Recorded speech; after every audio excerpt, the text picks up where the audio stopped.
Amém? Só refletindo para vocês ver o que nós temos hoje, que Deus colocou no nosso coração. Versículo 4 do 53 diz assim: certamente Ele tomou sobre si as nossas enfermidades, e sobre si levou as nossas doenças. Contudo, nós o consideramos castigado por Deus, e por Deus atingido e afligido. Mas Ele, transpassado por nossas transgressões, foi esmagado por causa das nossas iniquidades. E o castigo que nos traz a paz estava sobre Ele, e pelas suas feridas fomos curados. Amém? Estava pensando aí sentado, falei, a palavra de Deus é confronto, né? Todo mundo sabe que a palavra de Deus é confronto. E eu me lembrei que trabalhei na casa de uma pessoa que era TJ, né? E aí ela falava, no domingo nós temos que sair porque nós vamos confrontar. Quando eles saem para ir às casas, eles vão para confrontar.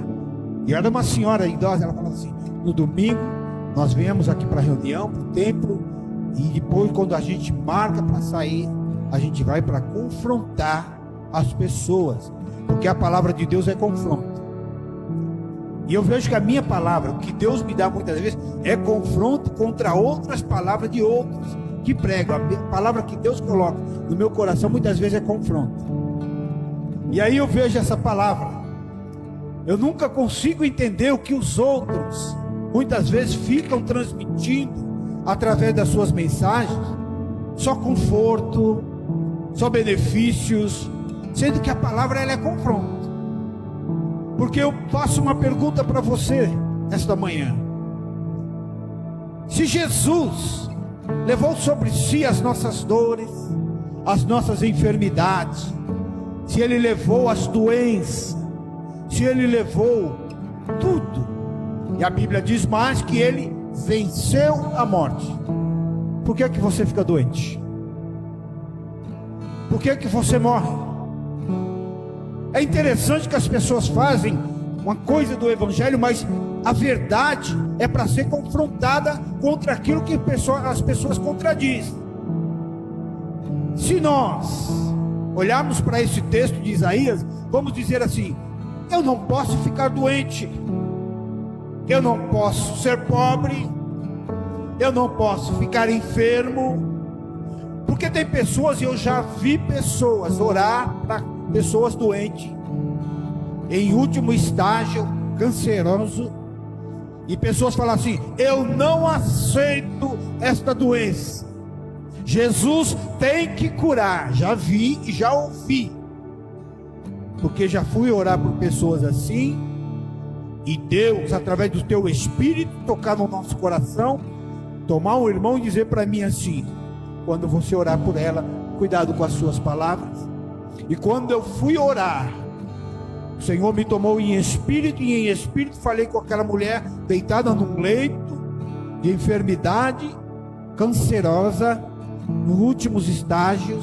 E aí eu falando em línguas, ela entendia o que eu estava falando em línguas. Ela desceu da cama, me chamou e se ajoelhou junto comigo na beira da cama, e oramos ao Senhor. E ela falou: eu entendi o que Deus falou comigo, pastor. E ela foi para a cama. Havia outros irmãos que não éramos da mesma igreja, havia outros religiosos ali dentro. Quando ouviram que nós dissemos aquilo e que oramos e não oramos para a cura, começaram a contestar.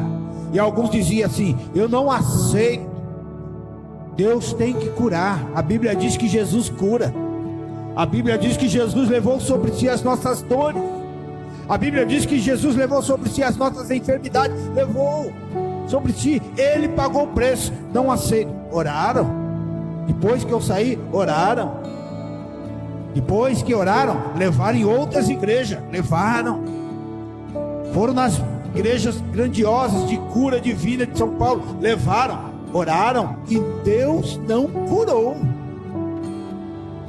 Então não é para confrontar o que muitas pessoas dizem ao que pregam do Evangelho hoje, que muitas vezes só beneficiam conforto, Eu não estou querendo falar que você tem que aceitar tudo. Eu estou querendo mostrar para você que dentro do Evangelho, lá no livro de Eclesiastes, capítulo 2, Eclesiastes capítulo 2, o próprio Salomão escreveu assim, versículo 12, olha o que ele diz: então passei a refletir na sabedoria, na loucura e na insensatez. O que pode fazer o sucessor do rei, se não repetir o que já foi feito? Percebi que a sabedoria é melhor que a insensatez, assim como a luz é melhor do que as trevas. O homem sábio tem olhos que enxergam, mas o tolo anda nas trevas. Todavia percebi que ambos têm o mesmo destino. Aí fiquei pensando, o que acontece ao tolo também acontecerá comigo. Que proveito eu tive em ser sábio? Então eu disse a mim mesmo, isso não faz o menor sentido. Nem o sábio e nem o tolo serão lembrados para sempre nos dias do futuro. Ambos serão esquecidos. Como pode o sábio morrer, como o tolo pode morrer? A Bíblia diz que o sol, ele brilha para o justo e o injusto.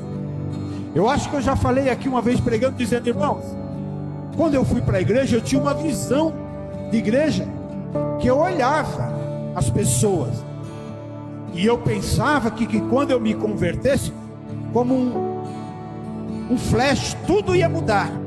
Falei, bom, agora eu vejo as pessoas beneficiadas. Eu olhava só para as pessoas beneficiadas.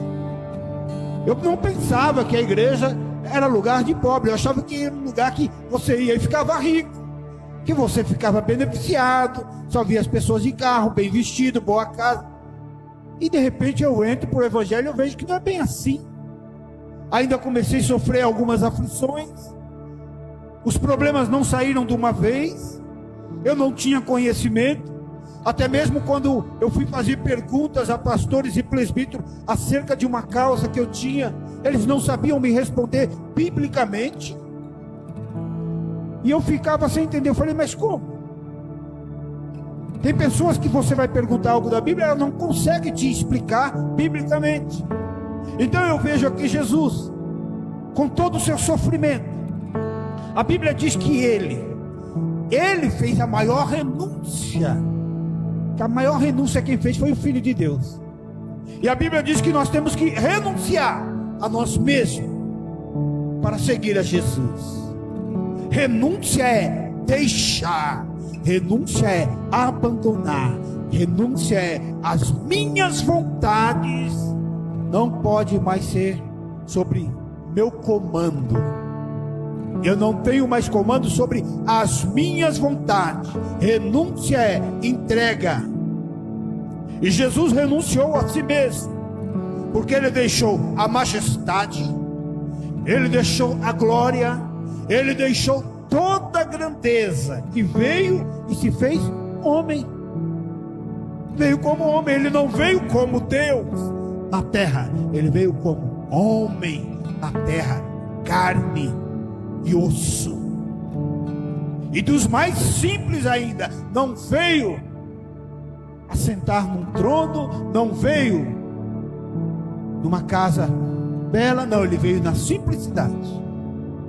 E Cristo veio, viveu como um ser comum de um homem, como uma criança comum, cresceu até começar o teu ministério. E aí Jesus, quando começa o seu ministério, está se cumprindo o que Isaías falou aqui, porque os judeus esperavam por isso. E é interessante que aí nós vemos, Jesus começa a pregar, ensinar no Sermão da Montanha. Bem-aventurado você que é perseguido, bem-aventurado você que sofre. Que palavras que Jesus pregou, que ninguém mais dá crédito. E Isaías diz aqui, quem deu crédito à nossa pregação? Quem deu crédito ao Evangelho? Porque hoje é mudado. se ouve sobre Jesus, pouco se ouve, e ainda alguns dizem assim: nossa, mas aquela igreja não tem cura, nossa, mas ali não acontece. Jesus chegou em alguns lugares e ele não fez milagres por causa da incredulidade do povo. Em alguma cidade ele se retirou e não curou ninguém por causa da incredulidade do povo. Jesus curava todos que chegavam diante dele, mas ele disse assim: se eles não verem milagre, de forma alguma eles crerão. O milagre é para a gente ver e crer, mas não é para todos e nem vai acontecer com todos. Porque se eu olhar para esta palavra de Isaías, eu posso contestar, eu posso até ir confrontar contra Deus, mas se Jesus levou, por que eu estou doente? Gente, tem gente que morre no hospital e é crente, as pessoas acham que não vai morrer. Tem crente que tem câncer, tem crente que tem doença, e quando tem, alguns acham assim que é maldição. Se fica doente, está no leito, alguma coisa você fez de errado.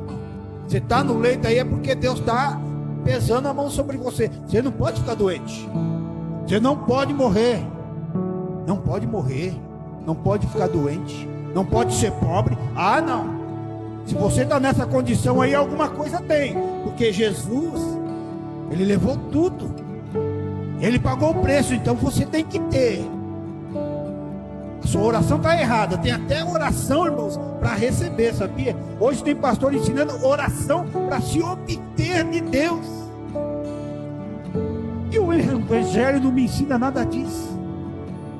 Aí Jesus levou sobre si as nossas dores, as nossas enfermidades. E tem pessoas que ficam contestando. Pandemia, muitos crentes morreram. Muitos pastores, muitos morreram, muitos, com a pandemia. Eu pergunto: Jesus levou sobre si as nossas dores, as enfermidades, nossas doenças. Esses homens não poderiam ficar doentes, não poderiam a praga atingir. Aí muitos foram para a Bíblia e foram lá para o começo, lá em Êxodo, que quando havia as pragas do Egito: olha, unge a tua casa, passa isso, passa o óleo, porque o mal não vai vir sobre a tua casa. Mas tem gente que acha que até ungiu a casa, não sei. Tem gente que deve ter ungido e morreu. Tem família que foi inteirinha dizimada pelas pragas. Aí, quando acontece um problema conosco, nós vamos chegar diante de Deus: Senhor, mas a tua palavra diz. Mas a tua palavra diz. Orar sobre a palavra não é cobrar de Deus. Orar sobre a palavra é mostrar para que Deus tem falado conosco que aquilo que Ele faz é verdade. Tem que ter texto e contexto para ter compreensão. Tudo posso naquele que me fortalece. Posso tudo, mas lê o texto, lê o contexto inteiro para entender. A Bíblia diz: não tentará o Senhor teu Deus. O diabo chegou diante de Jesus e disse: pula daqui embaixo, porque aos teus anjos foi dada ordem ao teu respeito, para que tu não tropeces em pedra. Jesus diz: não tentará ao Senhor teu Deus. O que eu quero falar nesta manhã? Chegaram diante de Jesus e disseram o seguinte: aquele a quem tu amas está doente, e as suas irmãs mandam chamar. Em João capítulo 11, Lázaro estava doente. Jesus não vai correndo para o atendimento de Lázaro. Jesus não fica desesperado para ir correr atender a Lázaro. No entanto, ele fica ainda naquele lugar mais 3 dias, 4 dias.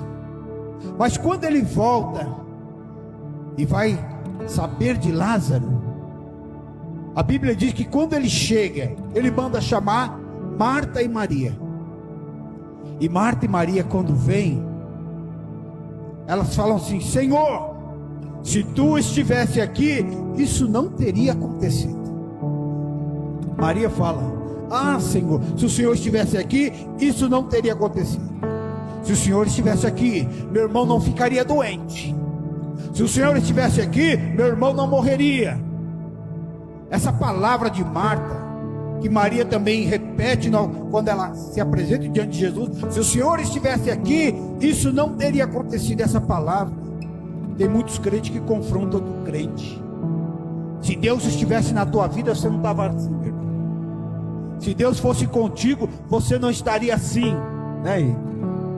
É palavra de crente que confronta crente. Se Deus estivesse na tua vida, você não seria pobre, não.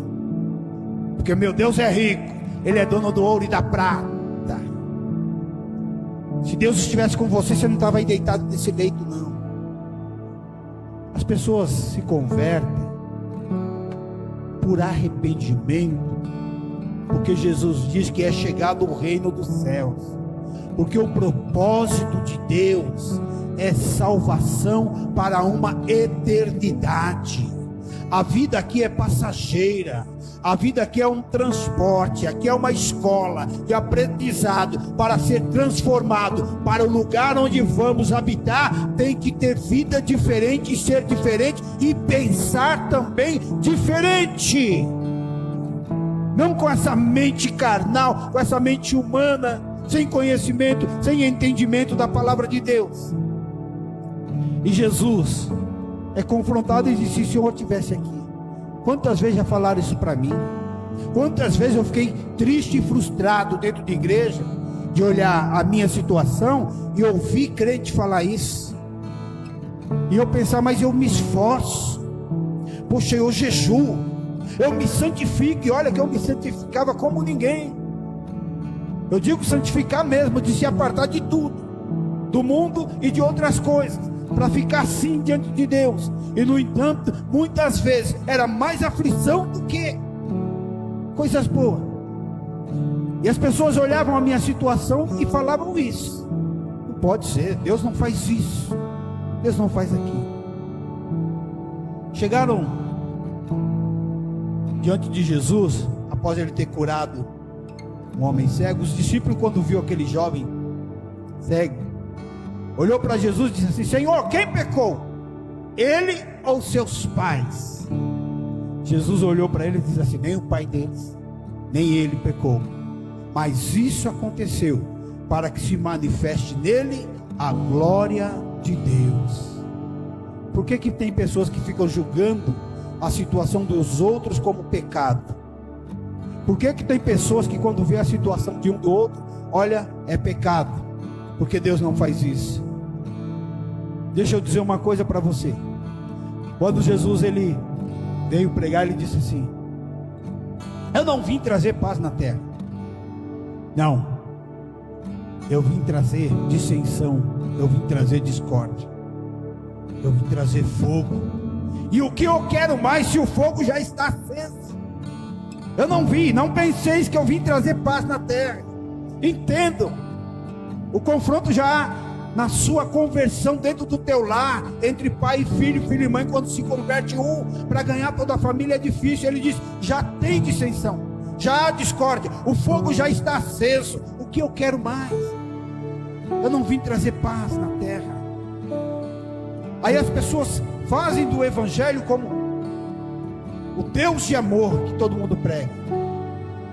É que Deus aceita tudo, Deus ama a todos, mas Deus não aceita a nossa condição pecaminosa do que nós fazemos. Deus não aceita. Ele ama sim o pecador, mas abomina o pecado. Ele não aceita condições pecaminosas que nós vivemos. Nascemos numa natureza pecaminosa por intermédio de Adão, pela desobediência. A morte entrou no mundo por intermédio de Adão. As doenças entraram no mundo por intermédio de Adão. Foi por intermédio dele. A morte não era para existir, mas pela desobediência ela nasceu na desobediência de Adão. As doenças, as pragas nasceram, foram aparecendo por causa da desobediência de Adão. Deixa eu te falar uma coisa nesta manhã.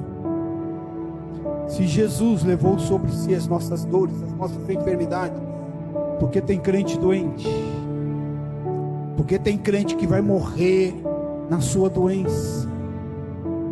Porque tem pessoas que você visita em hospitais e Deus não cura.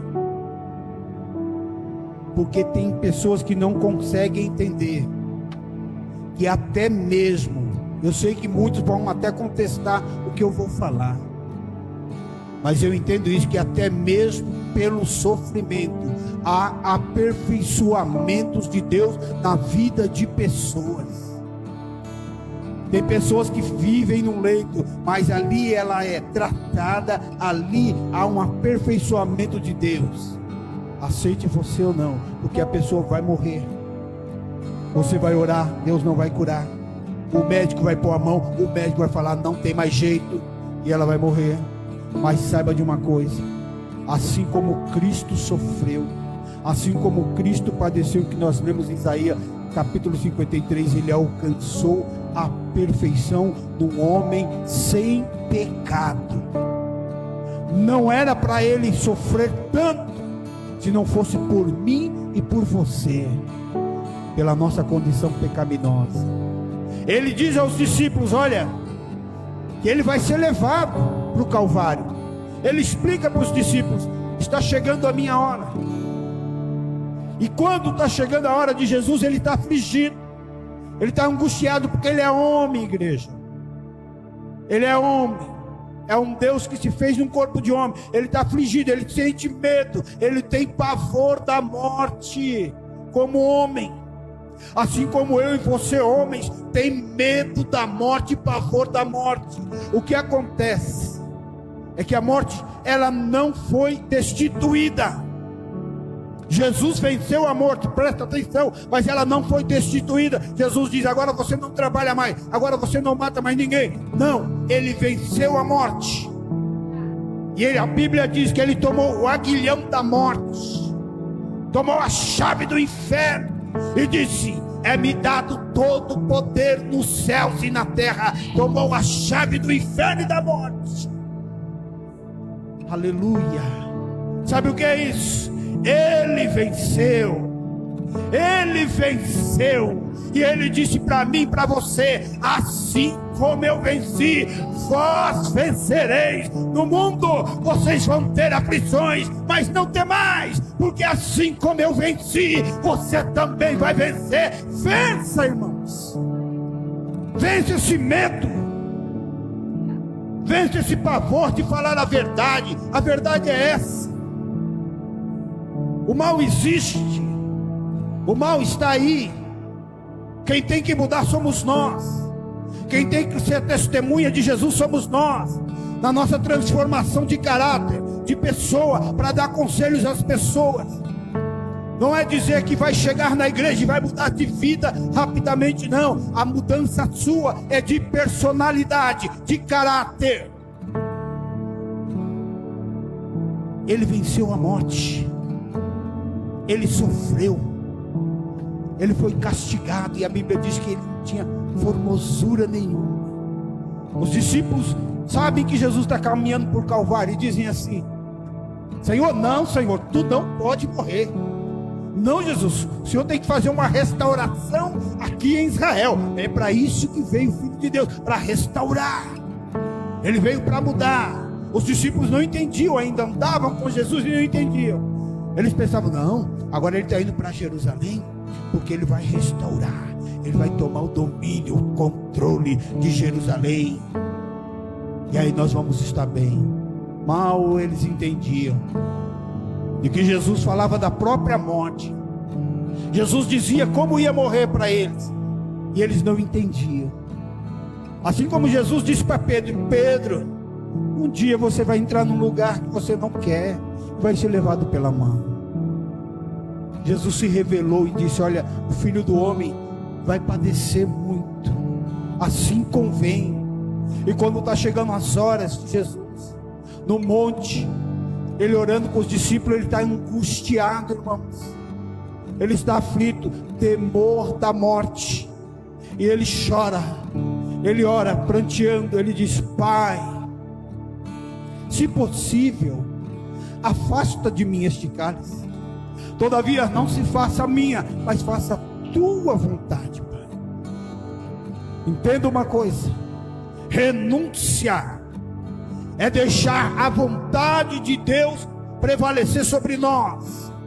Renúncia não é fazer a minha vontade, é fazer a vontade de Deus. Jesus disse: eu faço tudo que o Pai me ordenou, e a imagem do Pai reflete em mim. Eu não faço o que eu quero, Jesus disse. Eu não faço o que eu quero, eu faço o que o Pai me manda. E a Bíblia diz que ele obedeceu tudo, sem errar, sem perder. Deixa eu te dizer uma coisa nesta manhã: o Evangelho é renúncia, o Evangelho é arrependimento, o Evangelho é salvação para a eternidade.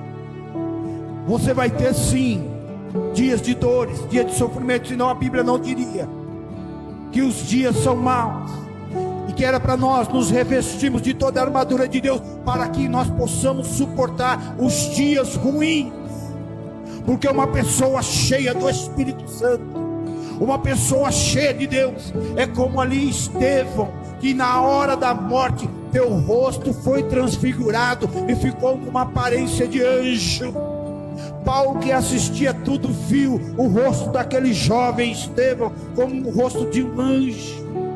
Agora deixa eu confrontar mais uma coisa. Paulo era teólogo, Paulo era formado, era estudado, mas quando Paulo se converte, ele joga tudo aquilo que ele aprendeu como nada, porque agora ele tem intimidade com Cristo, e ele sabe o que o Evangelho é. Não é mais aquilo que ele aprendeu na faculdade, não é mais aquilo que ele aprendeu, que estudava e que ele pensava que beneficiava a Deus matando os cristãos. Teve que cair do cavalo para entender que o estudo dele não valia, porque ele mesmo de fala disso. Paulo mesmo declara isso, porque quando ele começa a andar com Cristo, ele começa a entender. E Paulo não contesta as suas prisões, Paulo não contesta os seus açoites, Paulo não contesta o que está acontecendo com ele, porque ele entende. Ele disse: já não existo mais eu, mas Cristo existe em mim. Eu já não faço mais a minha vontade, a vontade que eu faço agora é a vontade de Cristo, é a vontade de Deus. Eu me sujeito, eu renunciei à minha vida. Paulo também mostra uma renúncia. Olha tudo que eu aprendi, olha onde eu vivia. Eu era beneficiado, conhecido pelos magistrados, pelos poderosos. Agora eu sou perseguido, e ele conhece. Este é o Evangelho da verdade. Este é o Evangelho. Paulo curou pessoas. Paulo, Pedro, João fizeram alguns milagres, não tanto como Jesus, mas eles morreram. Eles morreram. Deixa eu dizer uma coisa para você nesta manhã. Entenda o Evangelho, que é mudança, que é salvação, que o propósito de Cristo é te salvar, é me salvar, é levar nós para um lugar de eternidade. E ele disse que ele venceu a morte. Você não está livre da morte. O aguilhão da morte foi tomado. Aquela lança, aquela ponta que tinha, aquele gancho da mão da morte, foi tomado, porque Jesus tomou dela. E a Bíblia diz que Jesus diz assim: onde está, ó morte, o teu aguilhão? Onde está, ó morte, a tua vitória? A morte não tem poder, não tem vitória sobre você.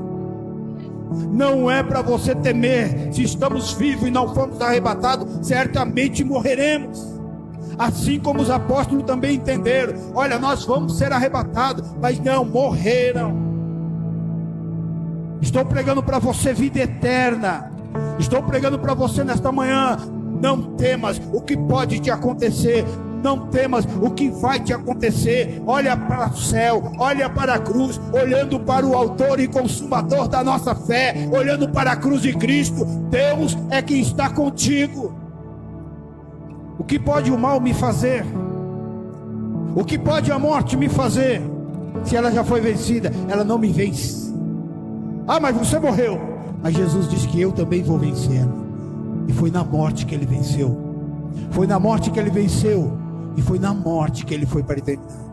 A morte é uma passagem direta para a vida eterna dos santos de Deus, daqueles que creram em Cristo Jesus, o qual a Bíblia diz: todos quanto creram em Cristo, Deus lhe deu direito de ser chamado filhos de Deus. Você é filha de Deus, você é filho de Deus.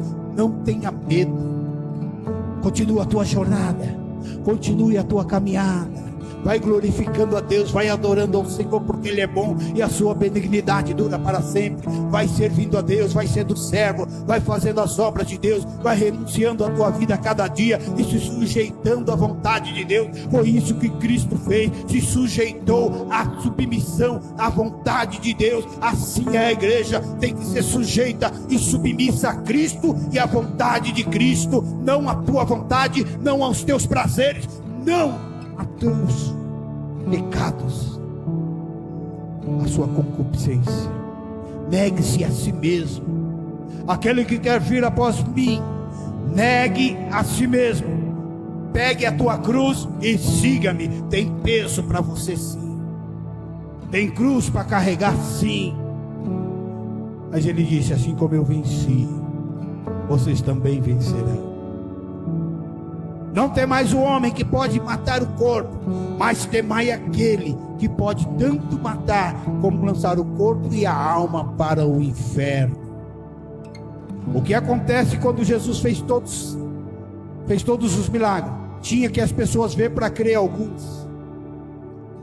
Mas as dores e as enfermidades que ele levou sobre si está gerada na eternidade, quando a Bíblia diz: ali não há mais pranto, ali não há mais dor, ali não há mais enfermidade, ali não há mais morte, ali não há pobreza, ali não há desigualdade, ali somos todos filhos de Deus, e ali é a vida eterna. Ele veio cumprir, é necessário que o Filho do Homem passe por isso, é necessário que eu morra, é necessário que eu sofra, porque se ele não fizesse isso, nenhum de nós teríamos direito de salvação. Mas a vida continua, assim como Salomão disse: o que acontece ao ímpio, acontece também ao justo, viu? Não pense você que nós estamos livres. Ah, eu sou crente, aconteceu com fulano, comigo não acontece. Não, nós não somos super-homem. Como o sol brilha para o justo, ele brilha também para o injusto. Como a chuva cai sobre o justo, cai também sobre o injusto. Tudo que sucede ao ímpio, sucede também ao justo. Salomão disse: agora eu entendi. E passei a refletir: o que adianta toda a sabedoria, se o que vai acontecer com o ímpio acontece comigo? Se a morte existe, eu vou morrer, ele vai morrer. Deixa eu dizer uma coisa para você, para terminar. As palavras de Jesus para Marta e Maria foi quando elas disseram: se o Senhor estivesse aqui, isso não teria acontecido. Quando algum crente falar isso para você, fala para ele: vai ler Bíblia. Olha, se você fosse crente, sua vida não estava assim. Então vai conhecer a palavra de Deus. Jesus disse para elas: olha, aquele que crê em mim, ainda que esteja morto, viverá. Eu sou a ressurreição e a vida. Ele mostrou que a morte não tinha poder sobre a vida dele. Ele mostrou que a morte não tem poder sobre nós, para levar nós a um lugar de sofrimento. Ela não pode te arrastar, ela pode matar o teu corpo, mas a tua alma é intocável. A tua alma é intocável. A tua alma é intocável. Você pertence a Deus. Jesus, ele falou: olha, aquele que crê em mim não morre, mas passa desta vida para a vida eterna. Aquele que crê em mim não morre, passa dessa vida para a vida eterna. Todo mundo temia a morte. O que Jesus nos mostra no seu evangelho é para você não se preocupar com isso. Ela existe. Se tiver que chegar a nós, chegará de qualquer jeito. Mas enquanto ela não chega, enquanto nós não somos atingidos, vamos guardar a esperança da fé na palavra de Cristo. Ele venceu, nós vamos vencer. Se ela vier, ela já vem derrotada diante de você. Ela não vem com vitória sobre você, dizendo que vai te destruir, não. Ela vem derrotada. Assim como Satanás também é derrotado. Quando ele vai contra você, ele sabe, é derrota na certa. Porque Cristo já venceu. Cristo já venceu. Mas estamos sujeitos aos acontecimentos da vida. Vivemos ainda no mundo, temos uma natureza pecaminosa, mas Jesus venceu a morte e nós também venceremos. Ele disse que tudo que Ele conquistou na cruz, nós também o conquistaremos. Amém? Coloque-se de pé em nome de Jesus.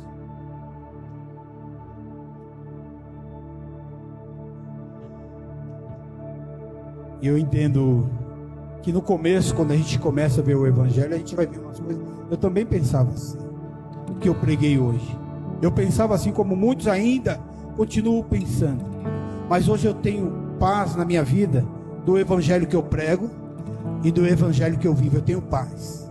Eu não me preocupo, porque eu sei que o Evangelho que eu vivo e o Evangelho que eu prego está aqui escrito e eu não estou indo contra a palavra de Deus. Eu estou procurando a cada dia renunciar a mim mesmo. Estou procurando cada dia vencer as tentações. Estou procurando a cada dia perseverar até o fim para ser salvo. Feche seus olhos. Amado Deus, obrigado nesta manhã pela tua palavra. Obrigado nesta manhã ao que o Senhor tem nos dado ao entendimento, Pai. Tua palavra é espírito e vida. Tua palavra é poder para aqueles que creem. Tua palavra, o Senhor diz: ai daquele que muda e que tira um tio desta palavra, do livro desta profecia. Tua palavra é fogo. Tua palavra é martelo. Tua palavra é chuva que rega a terra. Não volta vazia. Pai querido, que esta palavra surja com efeito no coração da tua igreja nesta manhã. E que o Espírito Santo do Senhor possa fazer com que eles reflitam mais sobre o teu Evangelho, sobre os teus mandamentos, sobre os teus ensinamentos, em nome de Jesus. Muito obrigado, Senhor. Muito obrigado.